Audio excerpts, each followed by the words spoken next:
വളരെ പണ്ടേ അതിശക്തമായ സമുദ്രങ്ങളുടെ ആഴങ്ങളിൽ സങ്കൽപ്പിക്കാൻ പോലും കഴിയാത്ത വലിപ്പവും ശക്തിയും ഒരു ജീവി ജീവിച്ചിരുന്നതായി പറയപ്പെടുന്നു. അതിനെ ലെവിയാത്തൻ എന്നു വിളിച്ചുപോന്നു. അത്രയധികം ഭീതിജനകമായിരുന്ന അതിന്റെ ആവാസവ്യവസ്ഥയിലേക്ക് ഏറ്റവും കരുത്തുള്ള കപ്പലുകളും കടക്കാൻ ശ്രമിച്ചില്ല.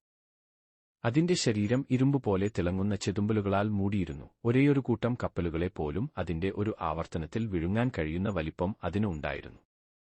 പുരാതന തിരുവെഴുത്തുകളിൽ ലെവിയാത്തൻ ശാരീരികമായി മാത്രം ആകെയുള്ള ഒരു മൃഗമല്ലായിരുന്നു. അത് ഭൗതിക ലോകത്തിന് കിടക്കുന്നതിന് പിന്നിലെ കുഴപ്പത്തിന്റെ പ്രതീകമായിരുന്നു, മനുഷ്യൻ നിയന്ത്രിക്കാനാവാത്ത അനിയന്ത്രിതമായ പ്രകൃതിശക്തികളുടെ മുഖം. ഭൂമി രൂപപ്പെടുന്നതിനു മുൻപ് പ്രാഥമിക ജലത്തിൽ നിന്ന് ജനിച്ച ഈ ജീവിയെ ആരും അതിന്റെ പൂർണ്ണതയിൽ കണ്ടിട്ടില്ല. പക്ഷേ കടലിന്റെ കിടിലത്തും തീരങ്ങളിൽ ഇടിച്ചുകയറുന്ന തിരമാലകളിലും അതിന്റെ സാന്നിധ്യം അനുഭവപ്പെട്ടിരുന്നു. ദേശത്തെ ആളുകൾ ലെവിയാത്തനെ ഭയത്തോടെയും ബഹുമാനത്തോടെയും നോക്കി. അതിനെ കടലിന്റെ കാവൽക്കാരനായി അവർ കണക്കാക്കി.